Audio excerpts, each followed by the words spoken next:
അസ്സലാമു അലൈക്കും. എനിക്ക് ഏറ്റവും ഇഷ്ടമുള്ളത് അസ്മാഉൽ ഹുസ്നയാണ്.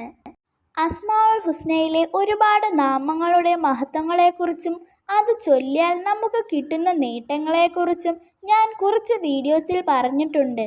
അള്ളാഹുവിൻ്റെ 99 നാമങ്ങൾ മനഃപ്പാഠമാക്കി ഒരാൾ മരണപ്പെട്ടാൽ അവന് തീർച്ചയായും സ്വർഗം ലഭിക്കും. ഈ അറിവ് എല്ലാവർക്കും ഉണ്ടായിട്ടും എന്തുകൊണ്ടാണ് ആരും ഇത് മനഃപ്പാഠമാക്കാൻ ശ്രമിക്കാത്തത്? എല്ലാത്തിൻ്റെ സൃഷ്ടാവായ അള്ളാഹു തന്നെ പറഞ്ഞിട്ടുണ്ട്, എൻ്റെ നാമങ്ങൾ വെച്ച് എന്നെ വിളിച്ചു പ്രാർത്ഥിച്ചാൽ അതിനുള്ള ഉത്തരം ഞാൻ തീർച്ചയായും നൽകിയിരിക്കും. ഇത് അള്ളാഹു തരുന്ന വാക്കാണ്. ഇതിനപ്പുറം നമുക്ക് എന്താണ് വേണ്ടത്? അള്ളാഹുവിൻ്റെ 99 നാമങ്ങളിൽ ഒരു പ്രധാനപ്പെട്ട ഇസ്മുണ്ട്.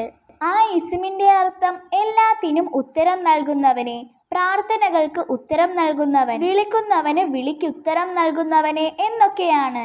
ഈ ഇസ്മ മുൻനിർത്തി നമ്മൾ എന്ത് ഉദ്ദേശം അള്ളാഹുവിനോട് പറഞ്ഞാലും അതിനുള്ള ഉത്തരം അള്ളാഹു നൽകും. ഇൻഷാ അല്ലാഹ് എല്ലാവർക്കും പെട്ടെന്ന് ചെയ്യാൻ പറ്റുന്ന കാര്യമാണ്. നമ്മുടെ ദുആക്ക് പെട്ടെന്ന് ഉത്തരം കിട്ടാൻ അള്ളാഹു നമുക്ക് ഉത്തരം നൽകുമെന്ന് പൂർണ്ണ വിശ്വാസത്തോടെ ചെയ്യണം. അതുപോലെ പതിവാക്കണം. നിസ്കാരം കൃത്യമാക്കണം. തെറ്റുകളിൽ നിന്ന് പിന്മാറി നിൽക്കണം. ചോദിക്കുന്നവൻ ചോദിക്കുന്നത് നൽകുന്ന ഇസ്മ ഏതാണെന്നറിയണ്ടേ? യാ മുജീബു യാ അല്ലാ. ഈ ഇസ്മ 55 വട്ടം നിത്യേന സുബഹിക്ക് ശേഷം പതിവാക്കിയാൽ ഇൻഷാ അല്ലാ നമ്മൾ അള്ളാഹുവിനോട് ചോദിച്ച കാര്യം തീർച്ചയായും നിറവേറും.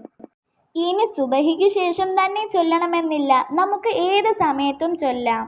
ഇനി കൂടുതൽ ചൊല്ലാൻ കഴിയുന്നവർ കൂടുതൽ ചൊല്ലുക, അതാണ് ഏറ്റവും നല്ലത്.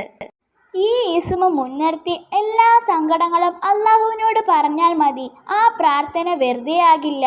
ഇത് അള്ളാഹു നൽകുന്ന വാഗ്ദാനമാണ്. ഇൻഷാ അല്ലാഹ് നമ്മുടെ എല്ലാവരുടെയും എല്ലാ ആഗ്രഹങ്ങളും ഉദ്ദേശങ്ങളും അല്ലാഹു തആല നടത്തി തരുമാറാകട്ടെ. ആമീൻ യാ റബ്ബൽ ആലമീൻ. അസ്സലാമു അലൈക്കും.